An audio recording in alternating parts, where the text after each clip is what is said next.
right, today I'm speaking with Steve from Philadelphia-based rock band Snap Infraction. Uh, for people who have never heard of Snap Infraction before, how would you very quickly describe yourself?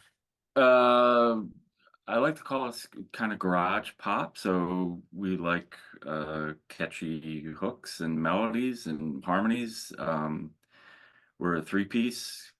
Uh, dare I call us a power trio? Not really, but guitar, bass, and drums, and that's how we pretty much like to keep it. Pretty much like we like. We like classic rock. We like the Beatles, but we also like modern stuff. Foo Fighters. Uh, for our Canadian audience, Sloan. I'm a huge Sloan fan. Nice. Um, so yeah, like power pop, garage pop, whatever you want to call it. So, Cool. I feel like Sloan don't get enough love, even in Canada. they really don't. They were one of those bands that were like very big in my formative years and like my kind of early 20s. And I was just thinking about this before I got on the call. Like, I just kind of found them by chance. I was in a record store in college, and they, in the old days when they had like listening booths and stuff, and I was like, it was the One Chord to Another album, the blue cover, and I was like, those guys look cool. And like it was one of those things I kind of bought it on solely on the basis of the album cover. And that album to me, like I played the heck out of that album, like just to death.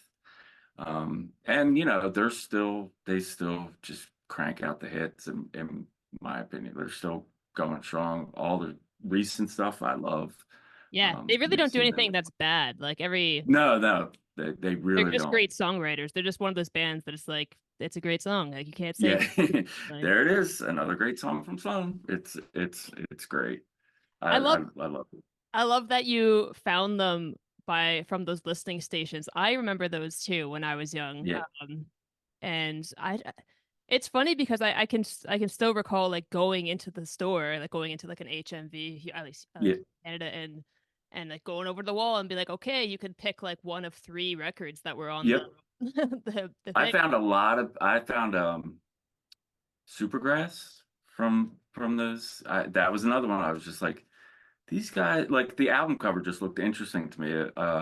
It was the In It for the Money album, Okay. and that I put that on, and I was the first song. I was just like, I was hooked. They're just another three-piece, just like rock band with a lot of hooks, and those guys have a ton of depth and range. Like they do a lot of different stuff. I mean, a lot of rock, but they do a lot of different stuff. And I love them too.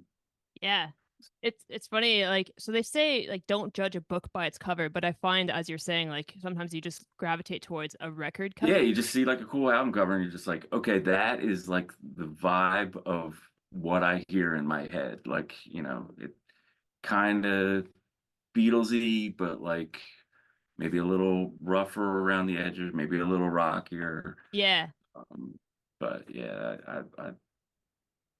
yeah, there were quite a few of those albums from that era that I still like gravitate to. Like if I'm like just looking for something to listen to, it's like, man, I haven't heard One Chord to Another or Yeah. Twice Removed or one of those in forever, and just put that on. It's just like, Do you just find like uh I do find like myself, I'm the same in that I'll be connected to an album cover sometimes before I'm connected to the music, and then yeah, assuming the album is as good as I am hoping it is, yeah, I enjoy it that much more because of finding it in that way, and I find right, like yeah, you yeah. know, It's like, oh, this is my little yeah, discovery. yeah, because like no one has really told you anything about it. Do you have no real bias about the artist before you hear it? And Right. I almost feel like things like that are we're losing it in the modern age, and I don't find that seeing an album cover like a digital artwork does the Yeah. same thing. No. Yeah. Yeah. I mean, part of it, I think I'm just getting old and but like there is something about the physical product and like seeing it and seeing the picture and then like um back in that era I was like way into Britpop like Oasis and Supergrass, Blur. um so I would get like Q magazine, which I don't know how I afforded it at the time because I was in college, but and I would just read all these like articles about the British bands, and I was way into all that stuff. That's awesome. That was huge, huge, another huge influence. Noel Gallagher and Oasis and all. I ripped them Oasis are off great. repeatedly. I wish Oasis would just get over their whole whatever it is. We could stop hearing about them being mad about stuff and just Yeah, get them to either be together or not be together. Like either way, I don't want to hear about the fight, you know? yeah. I don't really care about that. I mean, I do. I whatever they do, whenever if they ever were to get back together, I'm not sure it would necessarily live up to the hype. I Yeah. mean, great, but I like what each of them are doing solo. I like the Liam solo Yeah. stuff, and I like the Noel solo stuff. So it feels to me like we're getting twice as much Oasis. Yeah, it's almost cooler, like, because I guess they don't have to compromise Yeah, the way that they and used. I was thinking today, like, or I was listening to Liam's latest solo album the other day, and Noel says he has like an army of songwriters, and I'm sure he does. But the stuff he does is like really cool. And like I give him credit for not just being like, oh, well, I just want it to sound like definitely maybe and like everything is exactly the same as I did 30 years ago. Like there's some stuff that's like a little out of the box for Liam, and you wouldn't think because everyone kind of paints him or he paints himself as like some, you know, I don't know. uh he's just like rock and roll, but like there's and that's great, but he does other stuff too, and I appreciate that, and I love Noel too. We just saw Noel over the summer. Great show. He always puts on a great show. Yeah, I haven't been fortunate to see either of them live yet, but I'm sure it's a great show. Just because again, the songwriting is just so on point. It's hard to Yeah, it's like yeah, you can't. you can't go wrong uh, with it. It's like again going yeah. to see a Paul McCartney. It's like it's gonna be good whether you like the Beatles or not. It's gonna be a Oh if you yeah, like live yeah, music, it's gonna be a great show. Like yeah, and all those, I mean, those songs are like embedded in the fabric of society. You cannot help but like, even if you don't like Hey Jude, if you're there with 50,000 people and they're all singing the na na na, you're yeah, gonna join in and you're gonna get like swept up in the emotion of it. I And say, that's who do you know that doesn't like Hey Jude? Come on. people who try to be too cool for themselves. Fair enough. Fair enough. Um, I love talking about other artists, but I do want to talk about your music as well. So you guys released a song called Keeping Score, which speaking of album art, actually very interesting single cover art, which I'm not sure what it's from. Is that like an actual historical photo of some sort? Like, Yeah, I, the trials and tribulations of being an independent artist, you have to do you do everything. You do the cover art and you do the songwriting and you do the recording and you try to do videos and social media. So like, um, yeah, I was just looking for something, um, that would, I don't know, that tied in. It didn't even have to, but I was just like scrolling through um, like on Flickr or maybe even like archive.org, like old photos. And this guy was looking over this score and it was huge. And I was like, there it it is. is huge. It's That's a the album. massive score. So Like, yeah, I just threw that on there. I would love to figure out who that guy is and what score he's looking at Yeah. after this. Oh, well, I have the information. I'm Oh, you not do? sure I have it handy, but yeah, it must have been from archive.org because they had all the information there. It's cool. It's an interesting photo. I like the Yeah, choice. thanks. The song is great. So keeping score, it's only on your Bandcamp right now, if I'm not mistaken, but it's coming out Yeah, it comes everywhere. out on streaming Friday Oh, everywhere. so soon. That's soon. Yeah, That's right. Okay, yeah. cool. It's a great track. I wanted to pick your brain a bit about the first couplet that you say right off the top, and just to see if you could dive into a bit about what that means to you. So what you say is, I need to stop myself from becoming who I am. Where did that Um, come from? What are we talking about? I don't know where that came from. Honestly, I really the so the song the keeping score thing itself has when my wife and I got married, um our one of our friends was we were at like the after party at the hotel bar or whatever. So one of our friends, he's crazy. He took a video camera and was going around to like all the people in the bar. Like that had nothing to do with us or the wedding. They were just there. And he was like, "Hey, blah blah blah, Steven got married, and what's your advice?" And this woman looks directly in the camera and says, "Don't keep score." And that has like stuck with me, like in, you know, marriage, in life, in it was such a great piece of advice, and I'm so glad that my friend did that because it just keeps me kind of grounded and like, oh, well, if somebody did this, I don't need to worry about that. Not that that's what the song is about, but it kind of is. It's like I'm not keeping score anymore. I don't care who does this or who does that. I'm just doing my own thing. But the first line, um, it's just, sometimes we can get kind of carried away with ourselves. So it's just like kind of a reminder to take a step back and, maybe you're a little too headstrong in this one direction and maybe you should just, ease off a little bit. And, it's kind of about um, having a friend or someone to kind of keep you in check. Um, That makes sense. because the next line is, without you needing me, I'm just an ordinary man. So, I need someone else to make me realize my potential, I guess. Um, That's actually a but good. it's not really a personal song. Yeah, I usually just try to find words that somewhat fit together, and that's really it. Well, So you seem to pick some insightful phrases. So you think you're doing all right there. Um, nice. so Keeping Score is off of your debut album called Eephus. Am I saying that Yes, right? Eephus? yes, you are. Okay, cool. Just wanted to check that. You guys love Yeah. sports metaphors, eh? Like, We are they do all with sports that. metaphors? Good. I'm glad you picked up on that because yeah, we always our first album was chin music. Yeah, we like stupid sports slang.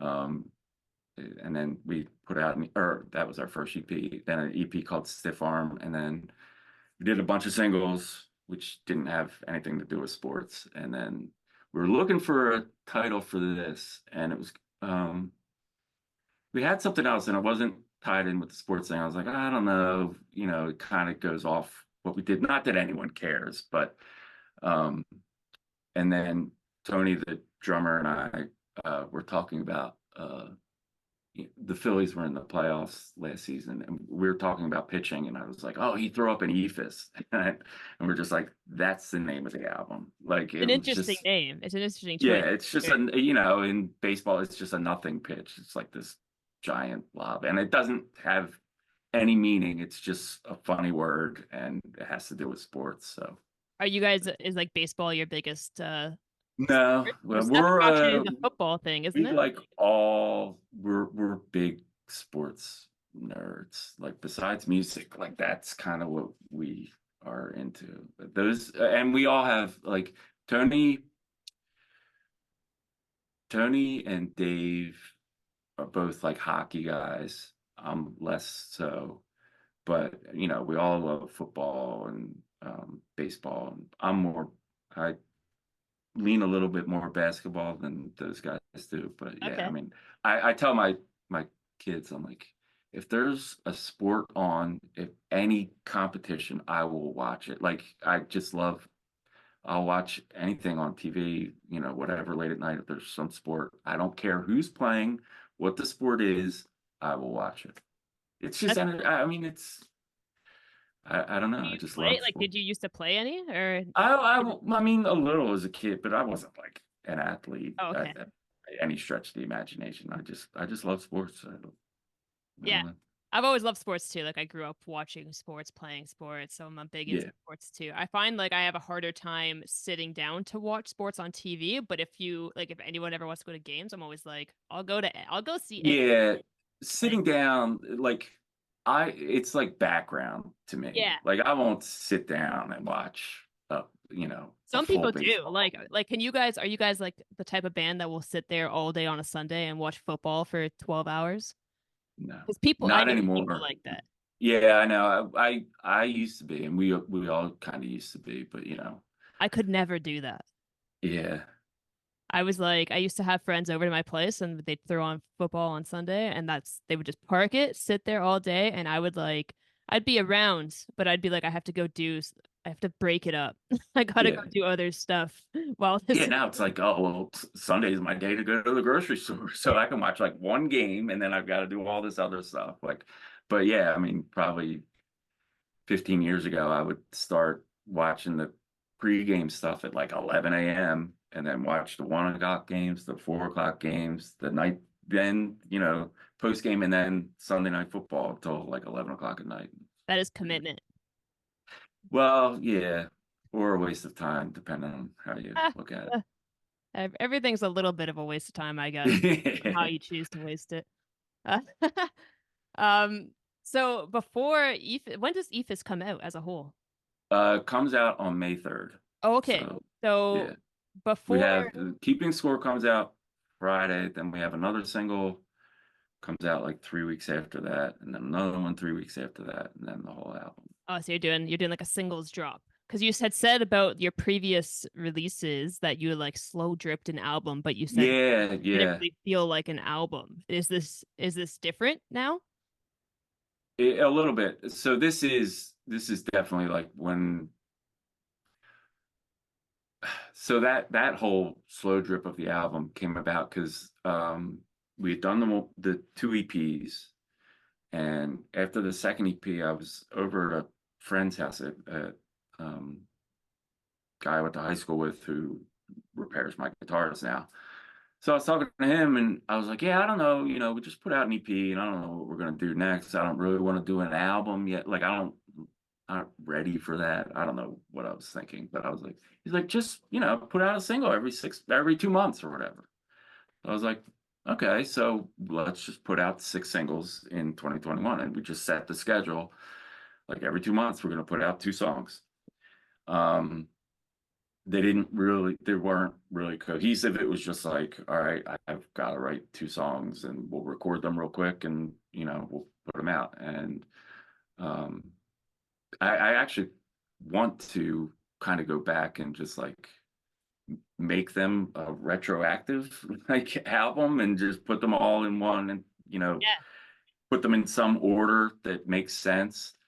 Um but that all in due time for that. But then so when we after we did that, I was like, all right, now let's do an album. And I set aside like 2021. I was like, I'm gonna demo 10 songs, like full, because as songwriters, we tend to say, oh, I've got a song, and it's like a 15-second snippet of me like mumbling into my iPhone, into the voice memos app. It's like that's not a Totally. song.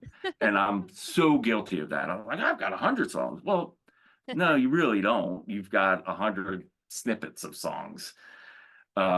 So I was like, I'm gonna do it the right way. I'm gonna write full songs and demo them fully, and then we're gonna go into the studio and record them kind of the right way.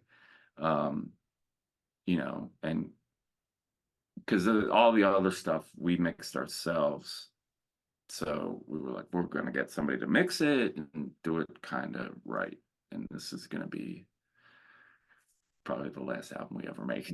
I'm kidding, but No. no, it's just like we're gonna do things right for once. Yeah, it's Um, funny. Like, I mean, there is no right or wrong way no, there say isn't. to do the album, but I get what you're saying for sure. And I think I say that, but at the same time, I'm like, but there is sort of a more right way to do Yeah, an album, yeah. I to do mean, an album anyone, intentionally. right. Like with to set it Anyone and be like, can create anything incredible on their phone. Like everyone has a studio in their pocket, and I think yeah, that's amazing.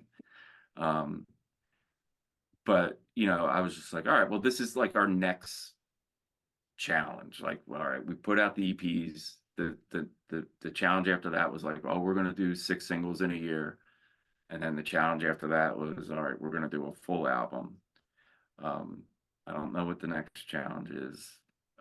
Um, but we have plenty of songs, and they're more than just snippets in my voice memos app. I'm I still sure. have plenty of Sure. those, but we also have full songs that we need to finish and release. So I think that's a great way to tackle any band or any music project anyways, is like a series of challenges as you're describing, because like again, just like yeah, you might find a point where you're very inspired to work on X amount of songs in that moment, and they may or may not turn into an album. So right, that's like you have to set those little deadlines for yourself, that little package. Be like, I'm gonna do this first, and then it's as I think as you're doing that, that you come a long way and be like, okay, I kind of think I know how I would do an album now after doing this right, series of singles. right. It's like you Yeah, don't can't it kind really of was jump. like that. And I, not that I deliberately like wrote songs to like, oh, we need a slow song for track 4 or a like more chill song for track 7 or whatever. But we did try, or yeah, we tried to sequence it so it flows like a cohesive album. It's not just 10 like rock songs in a row or whatever. I always, Tony always complains about that. Or when we first did the first EP, it was going to be an album and just didn't work out because it was too much at the time. Yeah.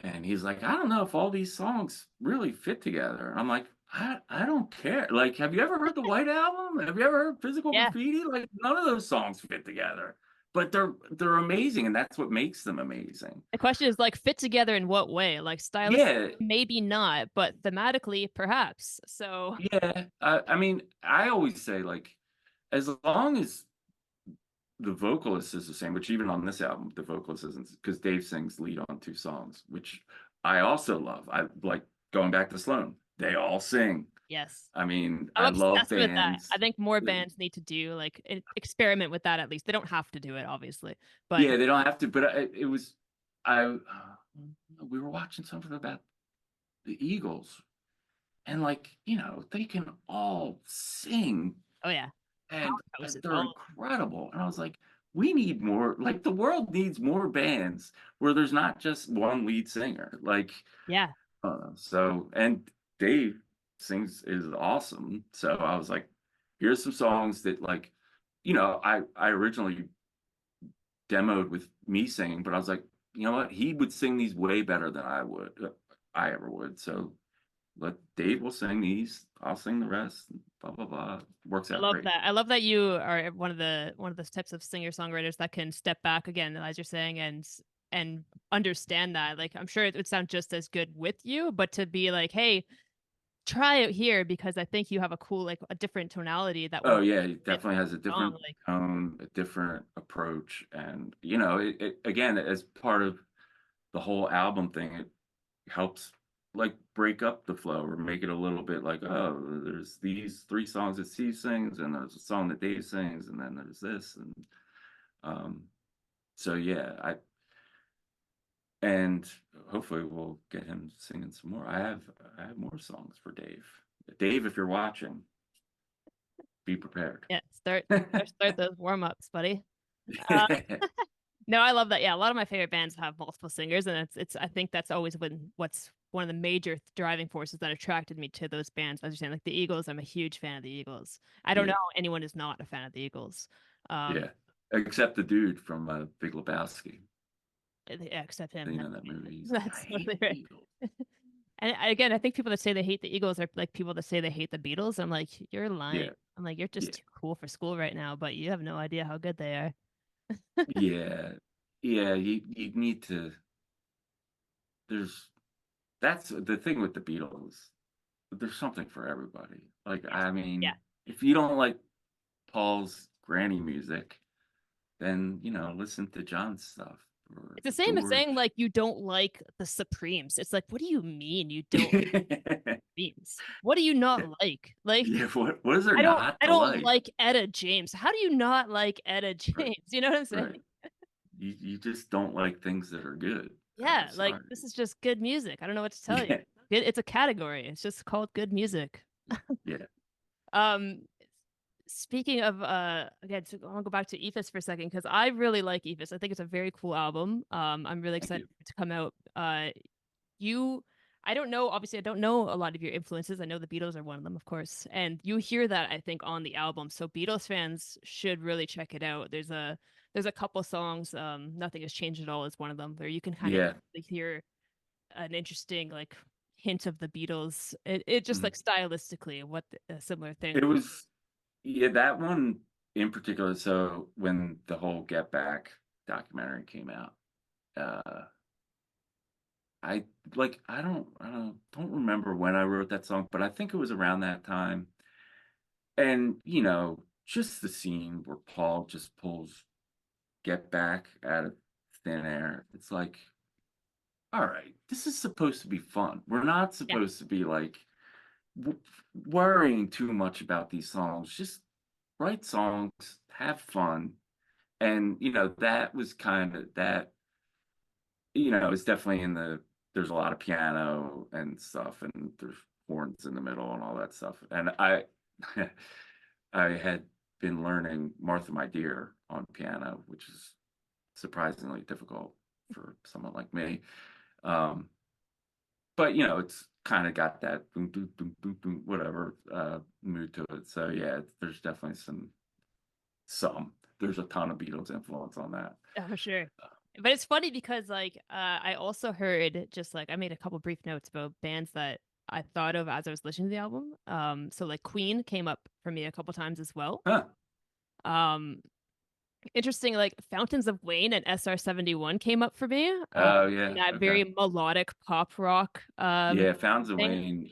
I think it was Yeah. Tongue Tied that I kind of heard that on a lot, and I was like, that is very cool because a lot of bands are not doing that type of I don't know what you call it. That's like early, like 90s pop rock style. I Yeah. don't know what it is. Yeah. It's very cool. I love those bands. So I was like, oh, Yeah. very cool. And I even heard like a bit of like Maroon 5, like early Mm, Maroon 5. right. Which is to say like the album is very well rounded and it's very you probably don't expect it at first. But it's got a lot of pop sensibility to it. It's like very easy to just kind of throw it on. And again, every song, there's not a bad song on the album. Thanks. Yeah. I mean, obviously every songwriter wants to write songs that have hooks, and a lot of it was, it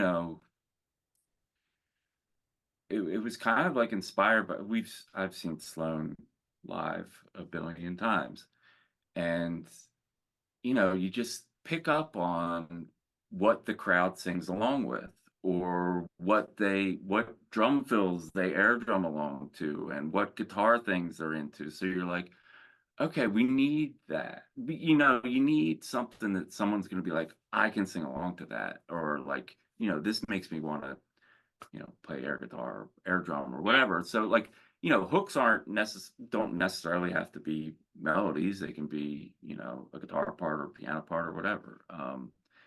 So yeah, that was definitely a conscious decision to try and make it real poppy without being, you know, too like sugary sweet. But Right. um, but yeah, I definitely was trying to write books and to, get people to sing along or play along or whatever. Yeah. No, I think it's a great album. I think people are gonna really enjoy it. I don't know if there's any other bands that like were of mind while you were recording the album, but I mean, as you mentioned, Sloan, that makes so much sense to me today. Yeah. Yeah, Uh, the puzzle pieces are coming together. yeah. Um, yeah, I mean, they're always in the back of my mind. The Beatles are always in the back of my mind. Um, the Cars, Oh, um, nice. Yeah. that's where keeping score kind of came from. Tony was like, you know, we get into phases of bands, and he was in a Cars phase, and he's like, we need more songs like the Cars. And I had this little, it's over here,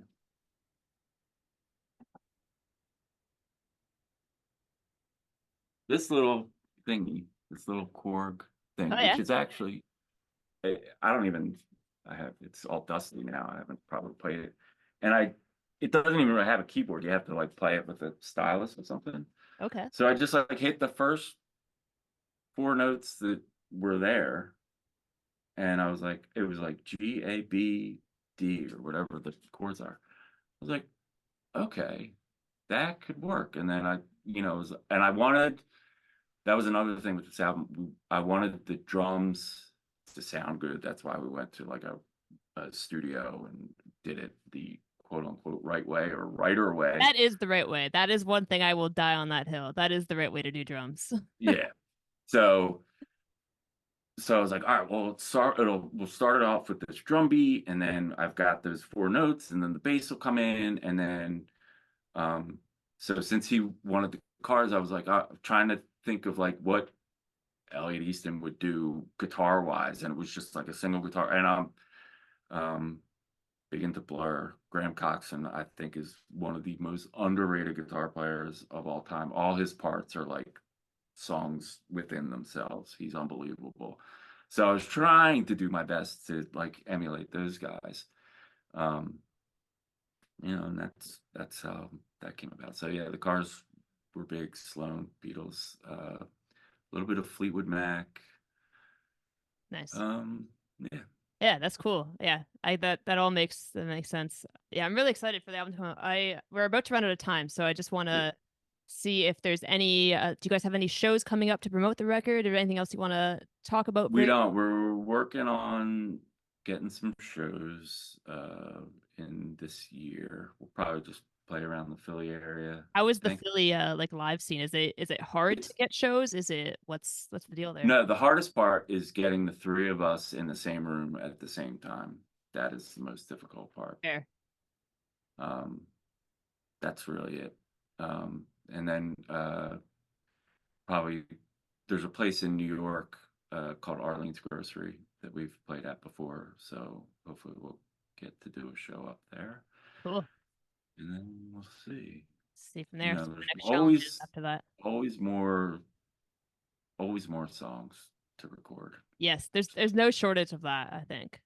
Yeah, thankfully, Yeah, thankfully. I mean, I'm the good problem to constantly have. writing, and I actually not not to sound egotistical, but I'm working on like a solo album. But it's just like it's an exercise in me playing everything Oh because yeah, I yeah. play a little bit of drums and everything. So I was like, well, I just want to put out a little.